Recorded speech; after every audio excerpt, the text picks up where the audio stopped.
Hello students, welcome to class 8th। तो आज हम करेंगे question number 2 of exercise 8.2 comparing quantities. Okay, question number 2 आपके पास है।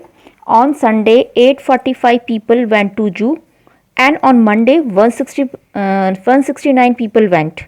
What is the percent decrease in the people visiting the zoo on Monday. आपको बोला है यहाँ पे कि 845 पीपल संडे को गए जू में, ठीक है।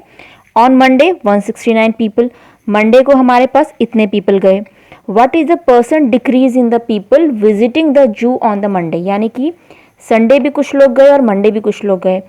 आपसे यहाँ पे बोला कि कितना परसेंट डिक्रीज हुआ, what is the percent decrease in the people visiting the zoo on the Monday, यानी कि मंडे जो पीपल विजिट करने गए जू में, उतने जो पीपल गए उसमें कितना आपका परसेंट डिक्रीज हो रहा है, यानी कि कितने पीपल कम गए। तो डिक्रीज परसेंटेज हमने यहाँ पे निकालना है। तो बहुत सिंपल ये क्वेश्चन है और बहुत इजी है।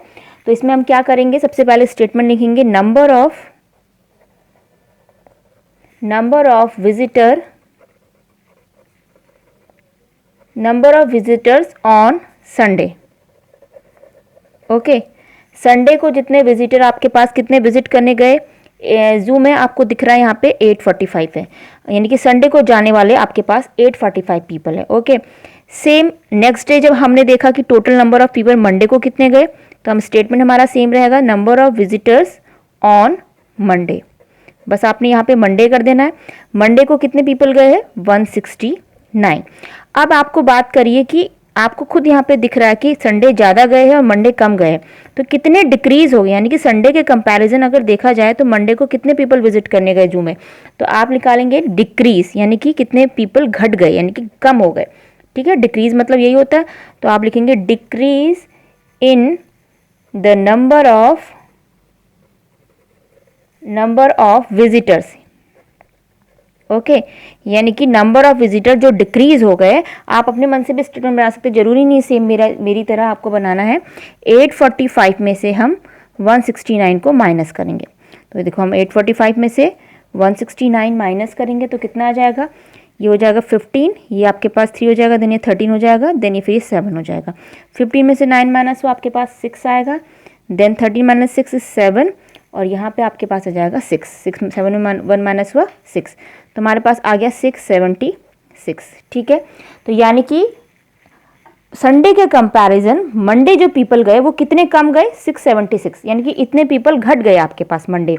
तो आपको जब परसेंटेज निकालना होता है तो ये बात आपको अच्छे से पता होनी चाहिए कि जब भी हम कोई परसेंटेज निकालते हैं, आपने यहाँ पे डिक्रीज परसेंट निकालना है, तो आप यहाँ पे लिखेंगे परसेंट डिक्रीज या फिर डिक्रीज परसेंट, कैसे भी आप लिख लेंगे इसको।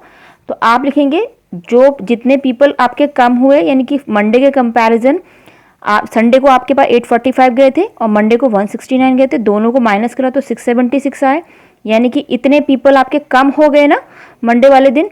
तो ये ऊपर आएगा अपॉन, कंपेयर किससे हो रहा है, जो हमारे पास संडे को गए थे पीपल, संडे के कंपैरिजन मंडे कितने कम है, कंपैरिजन इससे हो रहा है ना 845 से, जो संडे गए, तो अपॉन में 845 हो जाएगा, इनटू 100 हो जाएगा। आपको पता है जब भी हम परसेंट निकालते हैं तो परसेंट निकालने के लिए हमेशा 100 से मल्टीप्लाई किया जाता है।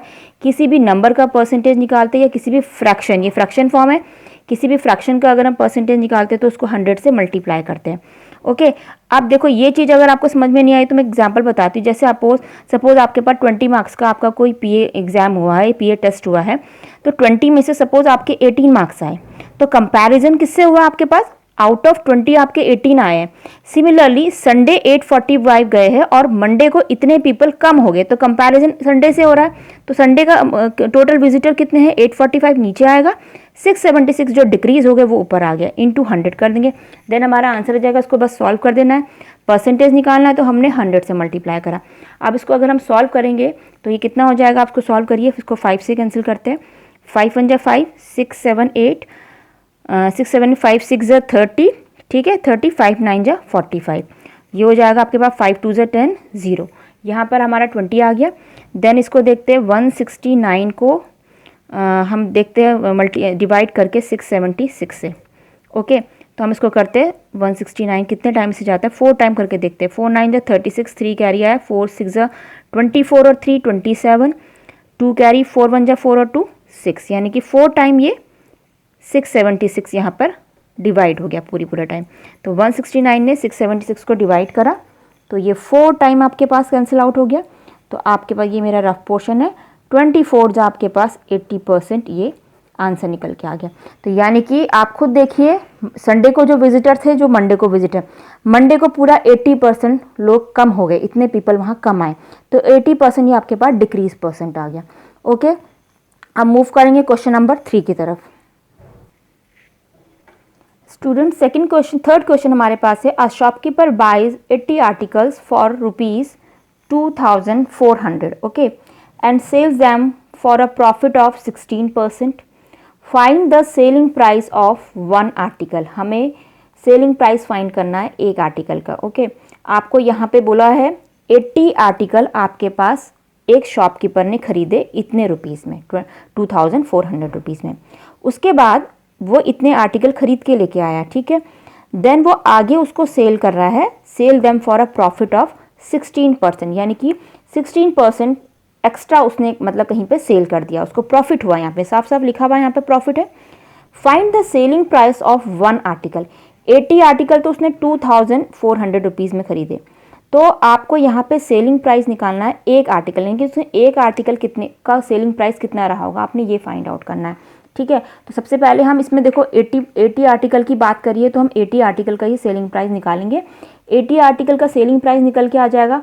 तो आपको पता है जब हमारे पास ज़्यादा चीज़ होती है, हमारे पास सपोज 50 टॉफ़ीज़ हमारे पास, मैंने बोला 50 टॉफ़ीज़ मेरी 100 रुपीज़ में आई, तो 1 टॉफ़ी कितने की आई। तो ये हम हमेशा यूनिटरी मेथड से करके आए, हम क्या कर देते हैं 100 को 50 से डिवाइड करते हैं और हमें पता चल जाता है कि मेरी एक टॉफ़ी जो है वो 2 रुपीज़ के। सिमिलरली इस क्वेश्चन में कुछ नहीं करना, बहुत ईजी है। 80 आर्टिकल के अकॉर्डिंग हम सेलिंग प्राइस निकालते हैं। देन उसके बाद find the selling price of one article पूछा, फिर हम एक आर्टिकल का निकाल देंगे। ओके, तो कैसे करेंगे इस क्वेश्चन को देखिए। सबसे पहले हम लिखेंगे यहाँ पे, हमारा स्टेटमेंट भी यहाँ पे बनाना ज़रूरी होता है। तो सबसे पहले आपके पास आ जाएगा कॉस्ट प्राइस। क्या आएगा आपके पास? Cost price. कॉस्ट प्राइस किसका? कॉस्ट प्राइस 80 आर्टिकल्स का, ठीक है। कॉस्ट प्राइस ऑफ 80 आर्टिकल्स, या फिर आप सीधे से कॉस्ट प्राइस ही लिखिए, बस उतना काफ़ी होगा।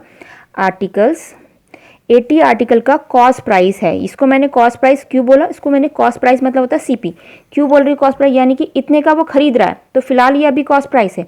सेल कितने का कर रहा है? सेल को हम कहते हैं सेलिंग प्राइस, वो अलग चीज़ हो जाती है, ठीक है। तो ये आपके पास कॉस्ट प्राइस आ गया। And sell them for a profit of 16%। उसने उसको 16% प्रॉफिट में सेल करा। तो अभी हमें सेलिंग प्राइस यहाँ पे पता नहीं है, हमें बस इतना पता है कि कितना परसेंट उसको प्रॉफिट हुआ है, 16% उसको प्रॉफिट हुआ है। तो फिलहाल जो कॉस्ट प्राइस है उसका हम 16% निकालेंगे, तो वहाँ से हमें सेलिंग प्राइस मिलेगा। तो हम निकालेंगे profit is equals to 16% of 2400। हम देखते हैं कि इसको कितना प्रॉफिट हो रहा है ना, 16% का प्रॉफिट है। तो यानी कि ये उसका कॉस्ट प्राइस है, ये तो उसने खरीदा है जहाँ से भी खरीदा, और 16% उसको प्रॉफिट हुआ है। तो जो प्रॉफिट हुआ है ना, इस प्रॉफिट को अगर हम कॉस्ट प्राइस में ऐड करेंगे तो हमारा सेलिंग प्राइस निकल के आ जाएगा। जैसे सपोज आपके पास 100 रुपीज़ की आपने एक पेंसिल, सपोज 100 रुपीज़ का आपने एक बॉक्स खरीदा, ठीक है। मैंने बोला आपने इस 100 रुपीज़ के बॉक्स को 10% में आगे सेल कर दिया। तो आपको ये नहीं पता, ये तो इसकी कॉस्ट प्राइस पता है कि बॉक्स की आपके पास कितनी कॉस्ट प्राइस 100 रुपीज़ है। आपने एक बॉक्स खरीदा 100 रुपीज़ में, तो ये कॉस्ट प्राइस है। अगर मुझे उसका सेलिंग प्राइस निकालना है, और सेलिंग प्राइस आपको यहाँ पे दिया नहीं, बस इतना बोल रखा कि 10% का प्रॉफिट में आप इसको आगे सेल कर दो। तो पहले आप क्या निकालेंगे? 10% ऑफ 100 निकालेंगे। आपको सभी को पता है, ये करते करते तो आप लोगों को पता है कि 10% मतलब 100 का 10% कितना हो जाता है आपके पास? 10 रुपीज़ ही होता है ना। तो यानी कि आपने 100 रुपीज़ का बॉक्स खरीदा और उसको अपने फ्रेंड को दे दिया 110 रुपीज़ में। तो ये 110 रुपीज़ जो ये सॉरी आगे आपने जो बॉक्स फ्रेंड को दिया है, प्रॉफिट 10 रुपीज़ का है ना, तो ये 110 कैसे आया? जो आपका सीपी था, उस सीपी में आपने जो ये आपके पास परसेंट जो आपके पास आपको प्रॉफिट हुआ वो 10 प्लस करा, तो 110 रुपीज़ हो गया। तो ये हमारे पास प्रॉफिट होता है। प्रॉफिट इसी तरीके से निकलता है ना। तो ये हमारे पास प्रॉफिट आया था, और ये हमारा जो प्रॉफिट के थ्रू क्या आ गया आपके पास? सेलिंग प्राइस आ गया।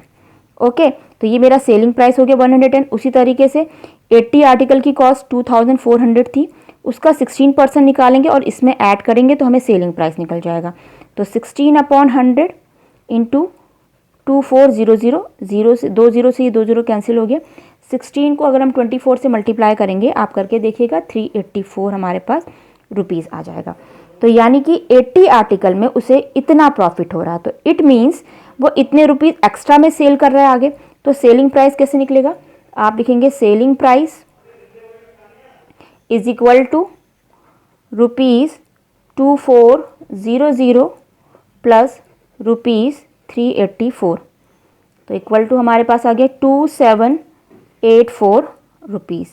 ये सेलिंग प्राइस हो गया। ओके, अब सेलिंग प्राइस, ये सेलिंग प्राइस किसका आया, 80 आर्टिकल्स का आया। तो मैंने लिख दिया सेलिंग प्राइस ऑफ 80 आर्टिकल कितना निकल के आ गया, 2784 रुपीज़। ओके, सेलिंग प्राइस आ गया। अब हमें क्या करना है, इन्होंने पूछा है find the selling price of 1 article, एक आर्टिकल का सेलिंग प्राइस कितना होगा। तो आप सेम स्टेटमेंट आएंगे, selling price of 1 article, 1 article का आपको निकालना है। तो आप क्या करेंगे, इस 2784, 80 आर्टिकल्स इस 2784, तो same statement selling price of 1 article is equal to कितना हो जाएगा, 2784। आपको पता है 80 का इतना है, तो 1 का कितना हो जाएगा, यूनिटरी मेथड के अकॉर्डिंग ये आपको पता है। मैंने अभी आपको एक टॉफ़ी वाला एग्जाम्पल बताया था।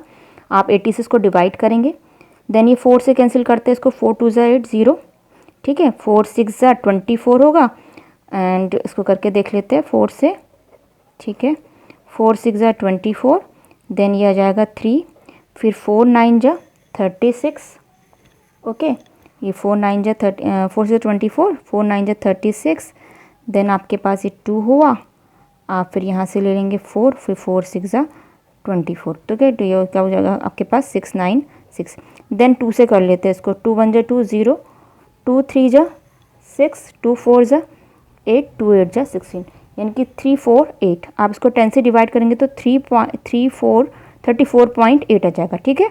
आपको पता है 348 ये आया ना आपके पास, 348/10, ज़ीरो एक डिजिट आपके पास पता है, एक ज़ीरो है, ये 10 है, तो ये जितने ज़ीरो होते हैं उतने डिजिट आगे हम एक पॉइंट यहाँ पे शिफ्ट कर देते हैं। ये डेसिमल के रूल होते हैं, अगर जिसको नहीं पता मैं एक बार फिर से बता देती हूँ। जैसे हमारे पास ये नंबर था, हमने इसको 10 से डिवाइड करा, ये 0 है, अगर एक 0 है तो एक डिजिट आगे पॉइंट आ जाएगा ऐसे, ठीक है। सेम इसी क्वेश्चन को अगर मैं आपको बोलूँ, अगर ये क्वेश्चन ऐसा होता 348/100 होता, 2 0 है तो दो लास्ट वंस डिजिट से हम काउंट करते, 2 डिजिट आगे, जैसे एक डिजिट आपकी 8 हो गई, देन 4, ये 2 डिजिट आगे यहाँ पर आप पॉइंट शिफ्ट करके ऐसे लगा देंगे। अगर 3 डिजिट होते तो आपके पास 1 2 3 3 डिजिट आगे पॉइंट हो जाता है। तो ये पॉइंट का कंसेप्ट आपको अगर नहीं क्लियर है तो ये मैंने अभी आपको बता दिया। तो हमारा आंसर आ गया, एक आर्टिकल उसको कितने का पड़ा, 34.8 रुपीज़ का।